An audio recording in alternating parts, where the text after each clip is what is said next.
in another parallel reality, like in a loop, forever eating chocolate. I traveled last week. And so does that mean that I'm still traveling in another parallel reality, forever traveling like a loop? And if that's right, can I develop a technology to visit these parallel realities that look like my past and create the illusion of time travel? Is that possible? Thank you. Kisses. I love you all. Yes, that's possible because that's what time travel is. You are perceiving other realities. You are shifting to other realities, and in a certain way that gives you a sense of relevance between that reality and what you consider to be your own timeline. But you're not stuck. And remember that when you say I, that's not you anymore. That's another person. Even though they may look like you, even though they may be acting like you did in the past, they're not you. They're having their own experience in their own timeline. It's not perceived as a loop. And they're not you anymore. So you can't say, am I doing the same thing over again? You're not. You're moving forward just as they are. But they're sharing a similar frame to one that you shared, passing through in their timeline that may lead to someplace similar than where you're going, or it may lead to someplace completely different. But that's what time travel is simply shifting to parallel realities that may look like your past, but are their own realities that are simply out of sync with yours. Hello. Good day, good day.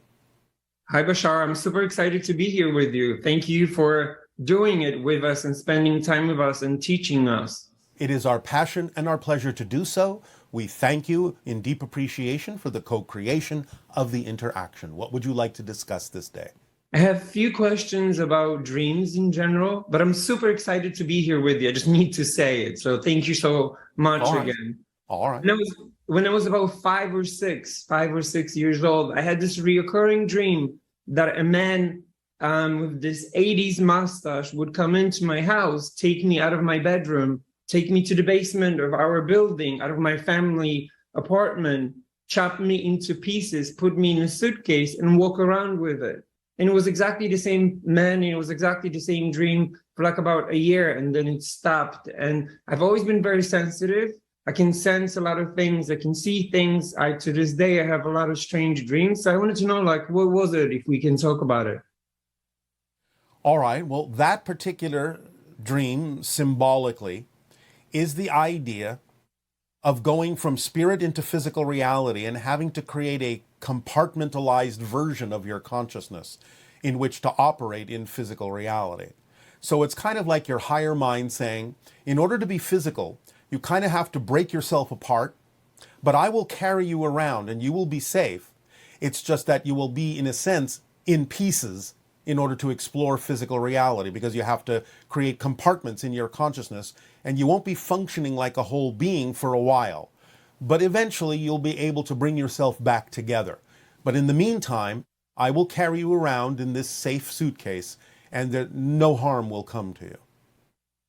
Okay, so in a sense, it's not necessarily a negative dream, because that's kind of how I interpreted it throughout the years, that maybe something happened, maybe some kind of abuse or whatever. Well, it's a negative mechanism being used in a positive way and being explained to you, because you do have to use a negative mechanism, which is the idea of limitation and separation, in order to experience physical reality, because you are putting limitations on your larger consciousness in order to have a physical experience. But it's just symbolic of the fact that from the point of view of a spirit, it does seem more confining, it does seem more limiting, and it may be experienced by the physical mind at first as if something detrimental is being done to your consciousness, when it's just being explained to you that this is what is necessary in order to experience physical reality. But the suitcase represents the idea that the higher mind still has you safely encased in a way that you are being guided properly, so that, again, you will always recover and discover yourself and pull yourself back together, which is why the dreams ended. Mm-hmm.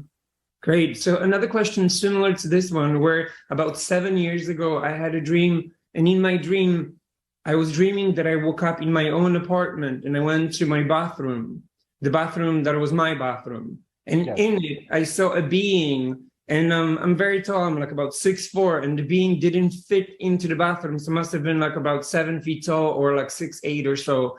And the being was bending forward to fit into the bathroom.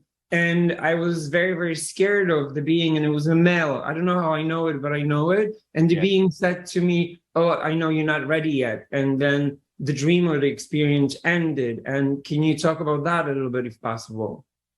Yes. Again, you have different connections to different guides, different ETs, different dimensional beings that are more than happy to reflect to you your progress in life. So again, it's a little bit of a symbol, not that the being didn't present itself in a larger way because that's its natural state, but it's a little bit more of a symbol that to some degree you're growing, but the idea of your full understanding of yourself still can't fit within the parameters of the belief systems in your physical mind, but you're making progress. Okay, that's a really good answer. Thank you. And so what about the radiation marks or whatever happened that I had on my body underneath my arm after, and that stayed for like about, I don't know, 6 months, 7 months, maybe up to a year? Is that an abduction thing? Or? That's a little different. Yes, that's more of an encounter with the idea of the Greys because you are part of the hybridization agenda. Okay, and I thought so. So my whole idea, I kind of understand the answers that you're offering, and I'm very, very grateful for it. But so since I was little, because of the dreams that I've always had, I have problems sleeping, because when I fall asleep and I close my eyes, I see things. When I see things in general, then I fall asleep and I have nightmares, or I have encounters where I feel taken and or overtaken, and then I wake up from it with fear. All right. Again, this goes back to the idea of the experiences and encounters with the Greys as part of the hybridization agenda. Because again, your physical consciousness feels like it's out of control when you are taken, and when you are part of the experimentations that were done to remove DNA to be used in the hybridization agenda. You have to understand this is not being done maliciously. It is something you agreed to from a higher level of consciousness. You are participating, and if you are willing to allow yourself to feel more of a connection to what is going on and more connection to the decision you made to be of assistance in the evolution of the Earth through participation in the hybridization agenda, you can open up to have these experiences or remember them in a way that is more on your terms, in a way that is less fearful, in a way that allows you to know that you are always in control. So just ask for more awareness, ask for more memories to come back in an aware way that will allow you to know that you made this agreement and that you can experience these things in a way that is less fearful for you, that you can do it on your own terms and recognize your true conscious participation in the evolution of humanity on the Earth. When you go to sleep, open up in love and accept the idea of your choices and allow yourself to ask for more participation, more consciously, more responsibly, and on your own terms. It will eventually smooth out. Thank you. And can you tell me who the being was who didn't fit in the bathroom? Or it wasn't specifically being was presented to me in a way that I could understand it? It was presented in a way you could understand it in participation with your guides and your higher mind. Thank you very much. And so a question just briefly on the history of Neanderthals and like Homo erectus and humans. How long did it take them to create it? So like, how long did it take them to create us? Was it on a ship? Was it here on Earth? Were it a laboratory? Like, how did that happen? And didn't they disappear because they mixed with us enough for a long period of time that, like, can you tell us a little bit more on that? Mostly on Earth in laboratories. It took a few thousand years, actually, overall, to refine it, but not many. And in the idea is they were recalled because it is something they shouldn't have done according to their own laws. So that group was recalled, and then humanity to some degree was guided by those who recalled them, who now realized it was their responsibility to guide humanity, at least to a certain point, while at the same time sort of remaining hands-off to allow humanity to evolve on its own, but with some guidance. And is there anything in the history that you can tell us that we believe strongly in that it's incorrect? I'm sure there's a lot of it, and you have shared this before with us, but anything that we could just briefly discuss today, anything that humanity believes in, that it's not correct for our reality, our version of reality, the one that we are in? When you say not correct, or it's not true, or hasn't happened, and we believe that it has, or... Well, many people on your planet believe that the Earth is flat, and it's not. Many people believe that you have not traveled to the moon, and you have. Okay. Okay, that's good enough. Thank you so very much. I appreciate it. You are welcome. Aveo. Aveo, thank you.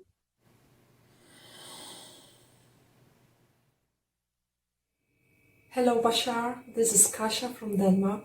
First of all, I want to say thank you for this amazing contact crystal, what I received recently in this beautiful red box.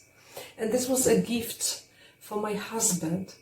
And he followed you many years, so it was a wonderful gift. And my question to you is today about my experience. I had a free experience during the meditation in different locations, in different apartments, when I was meditating, and somehow I connect with some kind of energy so powerful that I simply was lying on the floor in a split second and sweating. So can you explain a little bit what kind of energy I connect with? And so thank you very much for today and have a good day. Aveo. Our energy, but we exist on a much higher frequency than you do, and therefore it may take some time to get used to the higher frequency. Until you do, it might cause those kinds of reactions in your body which is operating at a lower frequency. But by practice and your preferred meditation technique or permission slip, you will raise your frequency to become closer to our frequency and no longer experience such a difference between us. Good day. Good day. Good day. Thank you. First, I wanted to say thank you for being so patient and kind with people who seek your counsel. I am not patient at all because I live in the moment and I do not need to be patient. I enjoy every moment. Okay, that makes sense. Thank you. I did have a few questions. The first has to do with two interactions with gray beings. Yes. The first one was, I think it was a dream. And then in the dream, I woke up and there was a very young gray standing at the foot of my bed. And it was strange to me because I felt like I had a really strong maternal feeling toward it. So I guess my question is there any sort of connection, or was it a dream? No, it is a connection and a memory, although in a different reality. It's not exactly a gray being, though many hybrids actually do have many gray qualities, but it was a hybrid child of yours. Okay. In this life, as I know now as this person, will I be able to have any other sort of interaction with it, or? There's a high degree of probability in the near future when the hybrid children come to live among humans on Earth. Okay. The second was the other day when I was meditating. I was opening myself to have communication, and there was what I interpreted to be a gray, and it felt like a female energy that came through, and it was a very brief interaction. I felt like she was like very wise, like she held some sort of a station, and the name Alora was said. Yes. Can you give me any further information on that? Every single person that is part of the hybridization agenda does in some way have a gray counterpart. This was a gray counterpart. In other words, it travels in family lines not only in humans on Earth, but in the idea of the mutated humans called the Greys from the parallel reality Earth. So in a sense, Alora is you in another reality. Okay, that makes sense. And so this is a communication I'm able to tap into and to keep exploring and... Make that a statement and it will be true. Perfect. Thank you so much. The last Well, no, I actually have two more things. One, I had a very vivid dream last night where I was resuscitating a stillborn baby, and I started massaging its chest in a circular motion. The word I think that I was saying was SSAO. Does this make sense to you, or do you know what this is? Again, this is to some degree a memory of an encounter with a hybrid child that you were asked to assist with in bringing it to fruition. And you are using the vibration of connection to us, Esasani, to allow yourself to raise its frequency to the point where it could survive. That's so amazing. Okay, thank you. The last thing I had was this has kind of been an issue my whole life. It's just come in the past couple of years. I'm really trying to be very self-aware about it and work through it. And it's this relationship that I have with money and finances, security, feeling like something's going to happen and I'm not going to have the resources to be able to cut it. This has just been a theme like my entire life. All right. Do you remember, or have you heard us talk about how many forms of abundance there are? Yes. So why are you limiting your abundance? By focusing only on one way in which things can be done. It's true, when certain things happen, you may not have as much of that resource called money that you think you need, but you always will have all of the resources you need if you relax your insistence that money's the only way in which certain things can get done, and start allowing the other forms of abundance like synchronicity and communication and imagination and trading and being given a gift to come to the forefront and fill in the gaps where the money falls short, because it doesn't need to be any more than that which arrives. Does this make sense? It does. But I guess I'm trying to figure out how to cycle out of that. Like, I'm really good about being able to switch my perspective, and if there's something that I feel like is negative coming in or not true to the experience that I want, switching the trajectory. I just don't understand why this is still, I feel like I'm smarter than this. Like I know better, but this is still. All right, but remember how this works. Remember the motivational mechanism we have talked about. If you hold on to a negative belief system, a limiting belief system that doesn't serve you, it's because you have another belief that says that if you switch, something worse will happen. And that's the stronger belief. Therefore, you keep limiting yourself because you believe that to switch on the motivational mechanism, to change that belief, will actually cause you harm. So you have to find out why you believe that letting go of that limiting perspective on money and broadening your perspective on abundance will actually allow something worse to happen than playing it safe and holding on to only money as the way in which certain things need to get done. You have to find out what benefit you are getting from holding on to that limited belief, because you wouldn't hold on to it if you didn't believe there was a benefit to doing so. And the benefit is usually a belief that something worse will happen if you let that belief go. Do you understand? That's how it works, mechanically speaking. So what are you afraid might happen? Do you feel that it is really true, that it is really more likely, more probable than any other reality, that if you try to broaden your definition of abundance, that somehow you will be destitute? Somehow things will not work for you? No, I feel like I believe the opposite. And I have been given some like really great ideas, Yes. like for a story. Like, I love writing. Like, there are so many things I can channel. I've helped a lot of people in positive All right, ways. all right. So why is this different? Why is the definition of this relationship different than any other where you say you know that you can shift your perspective? What belief do you have that makes this subject more difficult to shift your perspective on?